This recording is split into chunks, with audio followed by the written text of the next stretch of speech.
नमस्कार, मैं हूं आपके साथ प्रिया। आप देख रहे हैं TTN 24 न्यूज। आज की खबरों की शुरुआत कुछ बड़ी खबरों के साथ।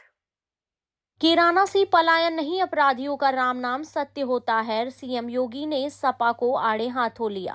मुख्यमंत्री योगी आदित्यनाथ ने चुनावी रैली को संबोधित किया। कहा, शामली में परिवर्तन की वयार दिखाई देती है। यह देश और प्रदेश के लिए नया संदेश है। मुख्यमंत्री श्री योगी आदित्यनाथ जी क्या कुछ बोले, आप भी सुनिए। इसका श्रेय आपको जाता है क्योंकि आपने ही सही जगह वोट देकर के सरकार चुनी। अच्छे लोगों को चुन के भेजा तो अच्छे निर्णय हो रहे हैं, खराब लोगों को चुन के भेजते हैं, खराब निर्णय होते हैं। ये माफिया और अपराधी बहनों भाइयों किसी के नहीं होते, किसी के नहीं होते। ये लोग लगातार अराजकता पैदा करते हैं, शोषण करते हैं, गुंडागिर्दी करते हैं, बेटी और व्यापारी की सुरक्षा को खतरा पैदा करते हैं, युवाओं के जीवन को तबाह करते हैं, अन्नदाता किसानों को और गरीबों के घरों में डकैती डालने का काम करते हैं। ये डकैती डालने की छूट इनको नहीं दी जा सकती है और इसीलिए मैं आज आपकी पहले फिर से आया हूं। विकास के लिए जिम्मेदारी हमें दे दीजिए, हम लोग उस जिम्मेदारी का निर्वहन कर देंगे। सुरक्षा की जिम्मेदारी हमारी, लेकिन अच्छे जनप्रतिनिधि के लिए अपने लोकतांत्रिक अधिकारों को हमें समझना पड़ेगा और इसके लिए जाति से ऊपर, पार्टी से ऊपर, किसी भी अन्य भेदभाव से ऊपर उठ करके अगर योजनाओं का लाभ बिना भेदभाव के हर व्यक्ति को मिला है। हमने चेहरा नहीं देखा, 4 करोड़ लोगों को मकान मिल गए, किसी की जाति और किसी का चेहरा नहीं देखा। वह गरीब है, पात्र है, किसी भी जाति मत और मजहब का है, अगर वह पात्रता की श्रेणी में आता है हम उसको पूरा लाभ देते हैं। हर योजना का लाभ उसको मिला है। 80 करोड़ लोग आज फ्री में राशन की सुविधा प्राप्त कर रहे हैं, अगले 5 वर्ष तक प्राप्त करेंगे। 10 वर्ष में 4 करोड़ लोगों को मकान मिले और बहनों और भाइयों अगले 5 वर्ष के अंदर 3 करोड़ नए लोगों को मकान देने का आश्वासन मोदी जी ने दिया है। बहनों और भाइयों, अच्छी सरकार आएगी तो अच्छा निर्णय करेगी और नहीं तो एक कांग्रेस ने तो बाबा साहब भीमराव अंबेडकर का भी अपमान किया, चौधरी साहब का भी अपमान किया और समाजवादी पार्टी को तो कहना ही किया है। वह तो माफिया और अपराधियों के मरने पर फतिहा पढ़ने के लिए जाते हैं। इनको फतिहा पढ़ा दीजिए।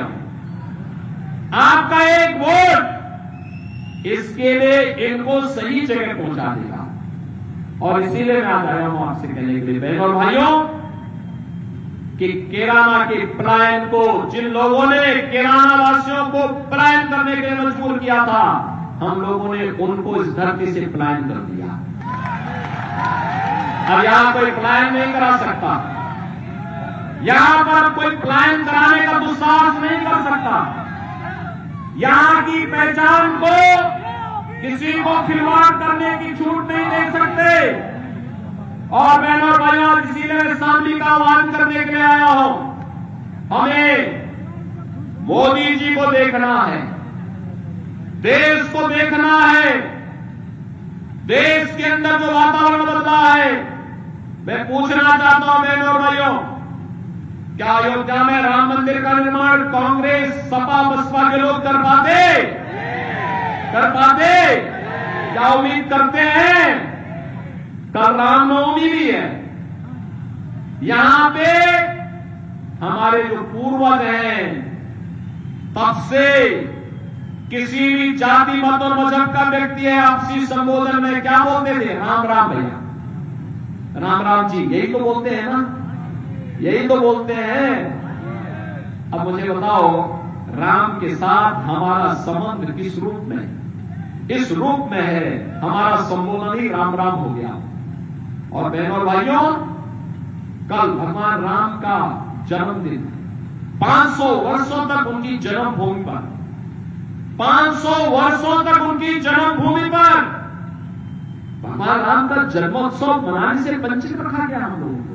दर्जनों पीढ़ियां चली गई। हमारी पीढ़ी कितनी सौभाग्यशाली है, आज प्रभु के, जिस प्रभु के लिए कांग्रेस ने, समाजवादी पार्टी ने, बहुजन समाजवादी पार्टी ने जिस प्रभु के लिए हम लोगों को कहा कि प्रमाण दीजिए, अरे हमारा संबोधन ही प्रमाण है। हम राम राम कह रहे हैं, ये हमारा प्रमाण है। लेकिन हमसे कहा गया अयोध्या में ही राम पैदा हुए, आप इसका प्रमाण दीजिए। बहनों और भाइयों, आज प्रमाण माननीय उच्चतम न्यायालय ने दे दिया और अब तो प्रभु राम लला का भव्य मंदिर भी बन गया। 500 वर्षों के बाद ये शुभ अवसर आया है, तो हमारी पीढ़ी तो सौभाग्यशाली है कि अयोध्या में हमने अपनी आंखों से राम लला को विराजमान होते हुए देखा है। और हमारे पूर्वजों का संबोधन था राम राम का, और राम राम का संबोधन भी सार्थक हुआ है। हुआ है ना? हुआ है ना? राम राम का संबोधन सार्थक हुआ है ना? और इसीलिए कह रहे हैं, एक कांग्रेस के लोग तब कहते थे राम हुए ही नहीं, और अब क्या कहते हैं? कहते हैं राम तो सबके। यही है इन लोगों का दोहरापन, ये दोहरा चरित्र है कांग्रेस, सपा और बसपा का। इसलिए दोहरे चरित्र में जीने वाले लोगों पर विश्वास मत करिए। यहां तो जो बोला वो होगा। एक बार जो वाणी से निकल गई, रघुकुल रीति सदा चली आई, प्राण जाई पर वचन न जाई। हमने कहा था ना कि केराना के पलायन को रोकेंगे, आज पलायन रुका है ना। हमने कहा था सुरक्षा का बेहतर वातावरण देंगे, बेहतर वातावरण दिया ना। हमने कहा कर्फ्यू दोबारा नहीं लगने देंगे, कांवड़ यात्रा धूमधाम से निकालेंगे, हो गया ना काम। तो बहनों और भाइयों, जो कार्य आपके अनुरूप कर सके तो हमें उस भाव के साथ आगे बढ़कर के काम करना है। और इसलिए बहनों और भाइयों, मैं आज आप सबके बीच में आया हूं आपसे कहने के लिए, भारतीय जनता पार्टी और राष्ट्रीय लोकदल ने केराना लोकसभा सीट पर श्री प्रदीप चौधरी को फिर से प्रत्याशी बना करके आपके आशीर्वाद के लिए भेजा है। और बहनों और भाइयों, कल सायंकाल प्रचार कार्य बंद हो जाएगा।